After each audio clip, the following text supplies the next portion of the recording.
आप अपने स्क्रीन पे जो तस्वीर देख रहे हैं ये मुकामा बख्तियारपुर 4 लेन की तस्वीर है, जहां पर एक पुल जो है वो धंस गया है।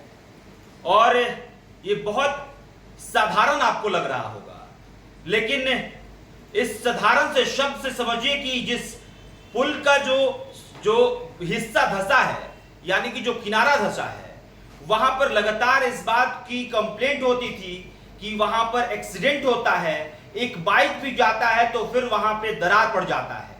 आखिरकार ये कौन सा भ्रष्टाचार है और कौन से भ्रष्टाचार को कौन इस सह दे रहा है, ये सबसे बड़ा सवाल है। सीएनसी कंपनी जिसके द्वारा इसका पूरा निर्माण किया जाता है और उसके बाद से कई बार वहां से कंप्लेंट किया जाता है कि दरारें पड़ रही है, लेकिन फिर भी कोई भी इसके बारे में कोई संज्ञान नहीं लेता है। और उसके बाद एक समय आता है, यानी कि आज का दिन 4 अगस्त, जब एक खबर आती है कि बख्तियारपुर मुकामा जो 4 लेन है उसकी जो किनारे का हिस्सा है वो पूरा धंस चुका है।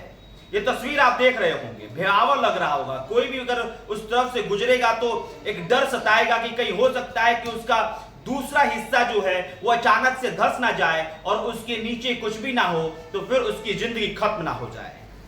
अब इस बात को समझिएगा, कई बार सड़क को लेकर खबरें चली, कई पुल को लेकर खबरें चली कि भाई पुल अभी बन ही रहा है तब तक उड़ गया, पुल अभी बन ही रहा तब तक नीचे गिर गया, और इससे किसी को भी फर्क नहीं पड़ा।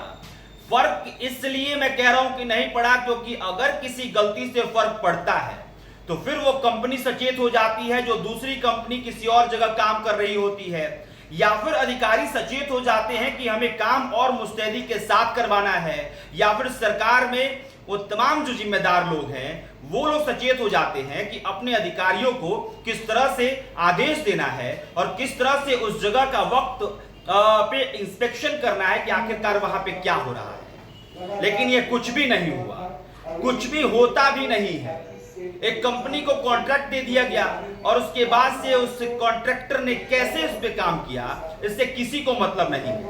ये भी चर्चा होती है कि उसमें से चंदा सभी लोगों को पहुंच जाता है और इसलिए शायद किसी को भी इस बात से मतलब नहीं है, क्योंकि बगली जब भरा रहेगा तो फिर मटेरियल तो कम ही न डालेगा, जब कम डलेगा तो ऐसे ही होगा कि भाई रोड जो है वो धंस जाएगा और फिर इसके बाद से जवाबदेही में कहा जाएगा कि कंपनी पे कार्रवाई होगी। जैसे बख्तियारपुर के पूर्व विधायक लल्लू मुखिया, रणविजय सिंह उनका नाम है, उर्फ लल्लू मुखिया भी उनको कहा जाता है।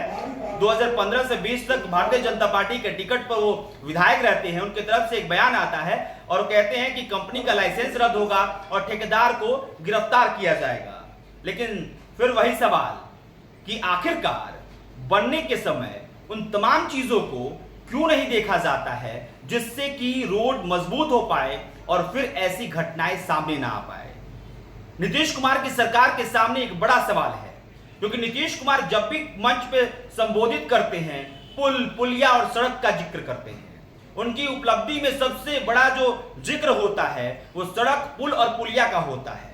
और वही पुल, पुलिया और सड़क आए दिन कोई गिर जाता है तो कोई सड़क धंस जाता है, तो कहीं पे जो सड़क है बना और उसके बाद से उसमें गड्ढा पड़ जाता है, जिससे कि कई बार गाड़ियों का बैलेंस खराब होता है और गाड़ियां पलटती हैं, गाड़ियां गिरती भी हैं और उसमें बहुत सारे लोगों को नुकसान भी होता है। लेकिन सब पर एक ही सवाल की अकाउंटेबिलिटी यानी कि जवाबदेही। आखिरकार वो जवाबदेही सिर्फ ये क्यों होती है कि हम इस पे एक्शन लेंगे? वो जवाबदेही क्यों नहीं तय होती है कि जब सड़क बन रहा है तो उन तमाम चीजों की जिम्मेदारी कि कौन इंस्पेक्शन कर रहा था, कौन से अधिकारी की जिम्मेदारी थी, उन सब पर गाज गिरे, उन सब पर एक्शन हो और उस वक्त भी मुस्तैदी से उन तमाम चीजों पर ध्यान दे, इसके लिए कोई रोड मैप तैयार हो।